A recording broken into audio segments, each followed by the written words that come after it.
자, 4단원 생물 다양성 내용 정리하도록 하겠습니다. 이제 교과서 상으로는 마지막 단원에 해당하고요. 여러분들 1학년 통합과학에서 배웠던 생물 다양성 단원과 직접적으로 연결되어 있는 단원이기 때문에 1학년 때 배웠던 개념을 잘 떠올려 보면 훨씬 더 쉽게 이해하실 수 있을 겁니다. 자, 1학년 때 이 생물 다양성에 대해서 배우면서 유전적 다양성, 종 다양성, 생태계 다양성 요 세 가지 개념을 우리가 이미 다루었었거든요. 그래서 오늘은 복습하는 느낌으로 여러분들 들어도 충분히 이해될 거라고 생각이 됩니다. 그때보다는 조금 더 깊이 들어갈 거니까요. 기본적인 개념 잘 떠올리면서 내용 절대 잊지 않도록 해주시기 바랍니다. 먼저 첫 번째, 유전적 다양성입니다. 유전적 다양성에서 중요한 건 한 생물종 안에서 일어나는 얘기입니다. 그래서 우리가 개체군 안에서라고도 얘기를 할 수 있겠죠. 개체군이라는 게 같은 종으로만 이루어져 있는 개념이니까요. 자, 그래서 이 한 생물종에 얼마나 다양한 대립 유전자가 존재하고 있는가를 물어보는 게 유전적 다양성이 어떤가라고 물어보는 것과 동일한 내용입니다. 유전적 다양성이 높다라고 하는 건 그만큼 다양한 대립 유전자가 존재한다는 것이겠지요.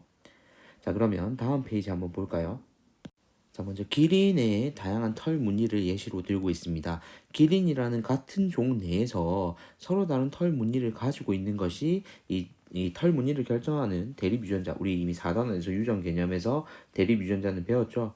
이 대립 유전자가 다양하기 때문에 나타나는 현상이다라고 설명이 되고요.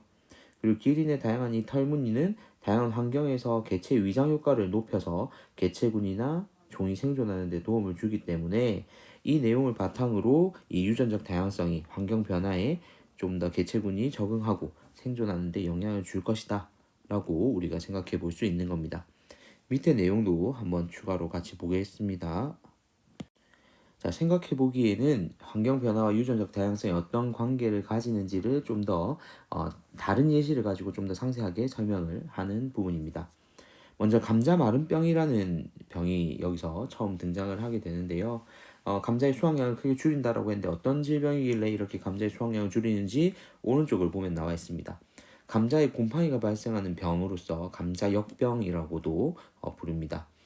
이 포자가 바람에 날리거나 땅속으로 들어가서 밭 전체에 퍼지게 되고 이렇게 지금 밑에 있는 사진처럼 감자를 썩게 만들어 버립니다. 자, 본문으로 다시 돌아와서요. 경작지 A와 B를 먼저 비교해서 보도록 하겠습니다. 경작지 A에는요, 다양한 감자 품종들이 재배가 되고 있고요.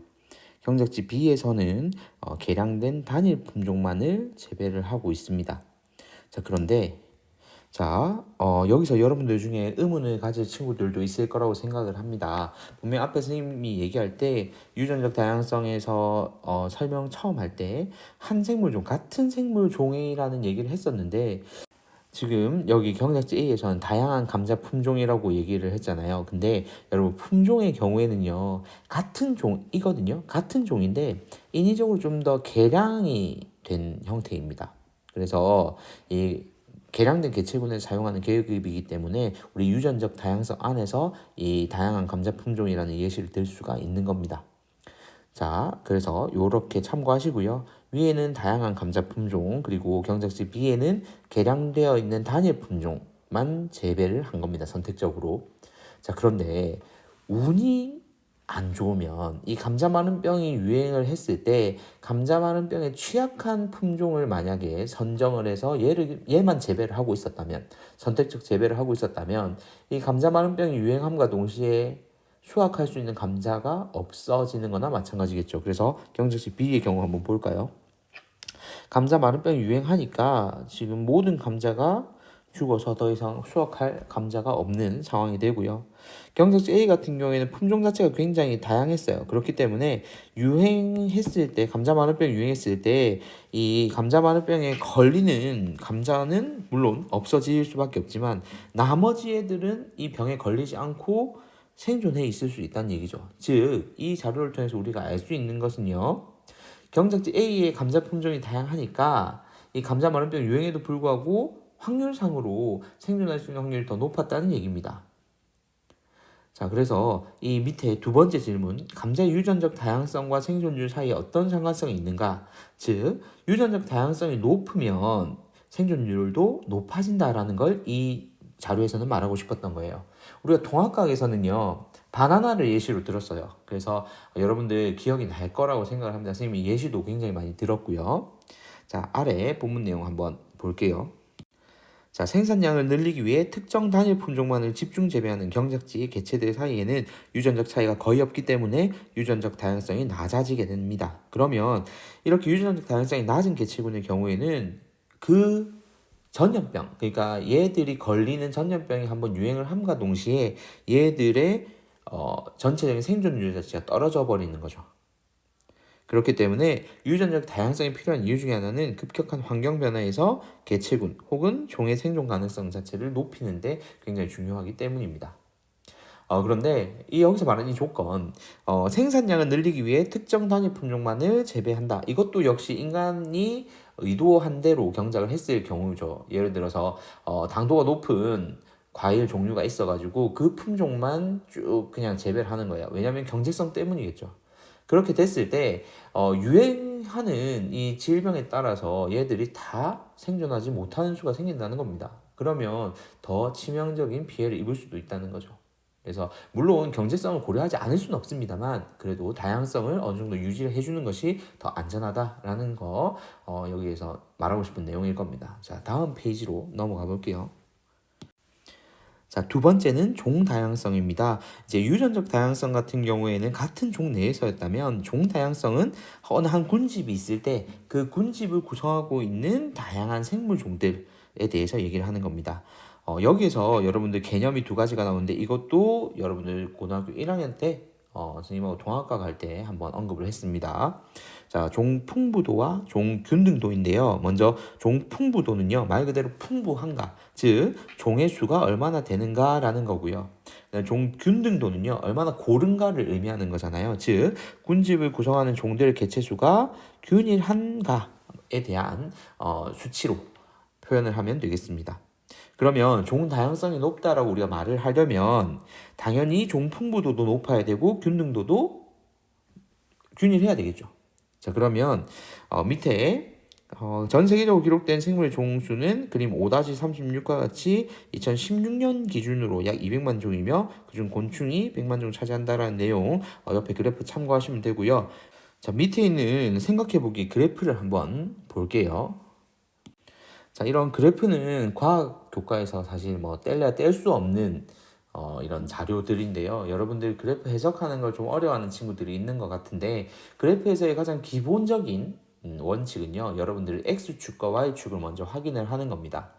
X축 변화에 따라서 Y값이 변화하는 거는 여러분들 수학교과 시간에 이미 배웠을 거잖아요. 그죠? 그래서 이 X값의 변화에 따라서 Y값이 어떻게 변화하는가를 표현한 게 그래프니까 축을 먼저 확인하는 게 가장 첫 번째 여러분들이 해야 될 과제입니다. 자, 먼저 가부터 한번 볼게요. 종 풍부도가 높아지고 있을 때, 자, 피도의 관계를 한번 볼게요. 자, 종 풍부도가 점점 증가하고 있습니다. 자, 이렇게 증가하고 있는 게 여러분들한테 보일 거예요. 그런데, 자, 피도가 열심히 증가하다가요, 갑자기 이렇게 꺾이죠. 기울기가 완만해지고 있습니다. 즉 피도가 증가하다가 점차 일정해지고 있다는 얘기를 이 그래프에서 하고자 하는 겁니다. 자, 가는 해석이 되겠죠. 자, 그 다음 나 한번 볼게요.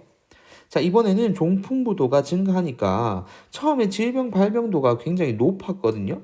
근데 점점 감소하다가 일정해지고 있습니다. 자, 그리고 다 한번 볼게요. 역시나 X축은 종풍부도입니다. 이 종풍부도의 값이 높아질수록 외부에서 유입된 종수는 점점 작아지는 것을 알 수가 있습니다. 자, 그러면 일단 그래프 자체 해석은 이게 끝이에요. 그래서 첫 번째 가다로부터 알 수 있는 사실은 선생님하고 방금 얘기했던 그 내용이거든요. 자, 두 번째, 식물의 종풍부도가 높은 것은 생태계 안정성과 어떤 관계에 있을지 도의해보자라고 되어 있는데 이 그래프를 활용해야 되겠죠. 종풍부도가 높을수록 일단 질병 발병도는 낮아질 거고요. 외래 생물 종의 수도 적으니까 생태계가 위협받지 않을 겁니다. 그런데 가를 어떻게 활용을 해야 되겠어요? 가 같은 경우 피도가 점점 일정해지고 있죠. 그러면 지역 자체가 좁은 지역에 한정되어서 확산 가능성이 점차 낮아지는 겁니다. 그래서 따라서 종풍부도가 높으면 높을수록 생태계 안정성은 당연히 높아질 수밖에 없다라는 얘기를 할 수가 있는 거죠.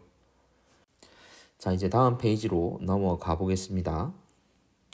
자, 세 번째 개념이고요. 생태계 다양성입니다. 앞서 배웠던 유전적 다양성은 같은 종 내에서, 그리고 종 다양성은 군집 내의 다양한 종이, 그리고 생태계 다양성은 이 생명체들이 사는 서식지에 대한 다양성을 얘기하는 겁니다. 자, 지구 같은 경우에도 적도 부근에서 극지방으로 가면 갈수록 기온이 아주 드라마틱하게 변화하고요. 그리고 계절과 지역에 따라서 바람의 방향이라던가 강수량에도 차이가 생깁니다.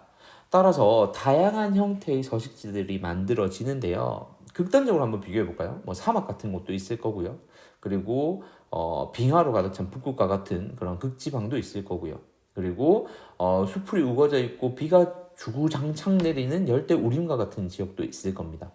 이런 식으로 환경이 주어지는 서식지가 굉장히 다양해지면 거기에 맞춰서 사는 생물의 종들도 다양하게 존재한다는 거죠. 중복되기가 어렵다는 얘기겠죠.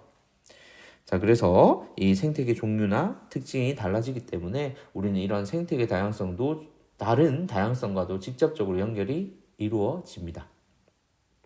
자, 생태계를 일단 크게 우리가 육상과 그 다음에 수생태계로 나눌 겁니다. 그리고 육상 생태계 안에서 다시 숲, 초원, 사막, 툰드라 등으로 또 나눠줄 수가 있고요. 그리고 수생태계는 담수냐, 해양이냐에 따라서 담수 생태계와 해양 생태계로 나눌 수 있습니다. 자, 그리고 서로 다른 생태계의 접경지대에서는 인접한 모든 생태계의 자원을 이용하여 살아가는 생물 종들이 출현하기 때문에 종 다양성이 상대적으로 높다. 자, 접경지대라는 건 서로 다른 생태계, 예를 들어서 뭐 바다하고 강물이 섞이는 곳도 마찬가지예요. 담수하고 그다음에 해양 생태계하고 이렇게 섞이는 그런 접경 지역에도 당연히 담수 쪽에서 오던 개체들, 그리고 해양 쪽에 살고 있던 개체들이 그 근처에서 함께 있을 수 있는 거죠. 그래서 당연히 종 다양성은 더 높게 평가가 되겠죠. 자, 그래서 이런 내용들은 기억해 두시는 게 좋겠죠. 의외로 이런 건 좀 놓치기 쉬운 부분이기 때문에 잘 기억을 해두시면 도움이 될 것 같아요. 또 대표적인 예시가 갯벌 같은 경우가 있겠죠. 육상과 그리고 수생태계를 이어주는 완충 지역이라고 표현을 하고 있습니다. 자, 그리고 마지막 문단. 개체들 사이의 유전적 다양성은 군집의 종 다양성을 유지하는 데 중요한 역할을 하고요. 또 이런 군집의 종 다양성은 전체 생태계의 안정성 그리고 다양성을 유지하는 원천이 됩니다. 그렇기 때문에 우리가 생물 다양성을 보존한다라는 말을 할 때는 유전적 다양성, 종 다양성, 그리고 생태계 다양성을 보존하기 위한 종합적 노력이 필요한 거죠. 어느 특정 하나만 유지한다고 되는 게 아니라는 얘기를 하는 겁니다. 자, 다음 페이지로 넘어가 볼게요. 자, 두 번째는 생물 다양성의 가치입니다. 자, 생물 다양성은 당연히 이런 생태계 평형을 유지하는 데 중요하다는 얘기거든요. 생물 다양성이 높아서 먹이 사슬이 복잡한 경우에는 어느 특정 한 종이 사라지더라도 다른 대체제가 있기 때문에 그 생태계 전체가 무너지지는 않아요. 그런데 단순한 생태계 같은 경우에는 먹이 사슬 하나에서 중간이 사라지면 전체 먹이 사슬의 균형이 깨져가지고 이 생태계 자체가 무너져 버리는 결과를 초래하게 됩니다. 그렇기 때문에 이 생물 다양성은 반드시 여러분들이 유지가 될 수 있도록 해야 된다는 점 잊지 마시고요. 자, 그 다음 내용 볼게요. 자, 이번엔 생물 자원과 관련된 겁니다. 자, 인간이 생활에서 이용하는 자원들 중에서 일단 기본적으로 우리가 요즘이야 과학기술의 발달 이런 걸로 화학물질들을 합성해서 만들어내고 하지만 그 이전을 생각해 보세요. 물론 그 화학 물질을 만들어내는 것 역시도 마찬가지겠지만 자연으로부터 오는 자원에서 이를 얻게 됩니다. 그리고 당장 여러분들이 먹는 것들 대부분들도 생물에서 유래한 것들이 많죠. 자, 그래서 지구에 서식하는 다양한 생물들이 모두 소중한 자원의 입장으로도 볼 수가 있습니다. 자, 식물은 우리에게 식량 제공하고요. 그리고 의약품 등 원료로도 이용됩니다. 자, 그리고 의복의 재료가 되는 면섬유는 모카씨에 붙어있는 솜털에서 얻고요. 비단은 누에고치에서 얻습니다. 거기다가 여러분 놓칠 수 있는 것 중에 하나가 바로 이 생물 유전자인데요. 이 병충해 저항성 있는 생물 유전자 같은 경우에 이 생명공학 기술을 활용해서 다양한 농작물 개발에 있어서 이 유전자를 삽입함으로써 병충해에 대한 저항성을 가질 수 있게 만드는 효과가 있기 때문에 이런 유전자도 생물 자원으로서 아주 높은 가치를 지니고 있습니다. 특히나 요즘 같은 시대에 더더욱이요. 자, 그리고 그 밖에도 호수, 강 등은 아름다운 경관을 이루어서 인간에게 휴식 공간, 그리고 문화 공간으로도 여러분들에게 아낌없이 제공을 하고 있다는 점 기억하시고요. 자, 일단 내용상으로 여기까지 정리했고요. 다음 단원 내용은 우리 실제 오프라인에서 만나는 걸로 합시다. 그래서 오프라인에서 학습지도 배부하도록 하겠습니다. 오늘 즐거운 금요일이니까 여러분들 가벼운 마음으로 숙제는 오늘까지 내줬던 학습지들 있죠. 그 내용 다시 한번 정리만 하시고요. 그리고 오늘 교과서에서 체크한 것만 업로드 하시면 되겠습니다. 카페 업로드하는 건 교과서에서 여러분들 체크하거나 메모한 것만 찍어서 올려주시면 되겠습니다. 학습지는 다음 주 오프라인 수업에서 수업 시간에 전달하도록 할게요. 금요일 수업 여기까지입니다. 이상입니다.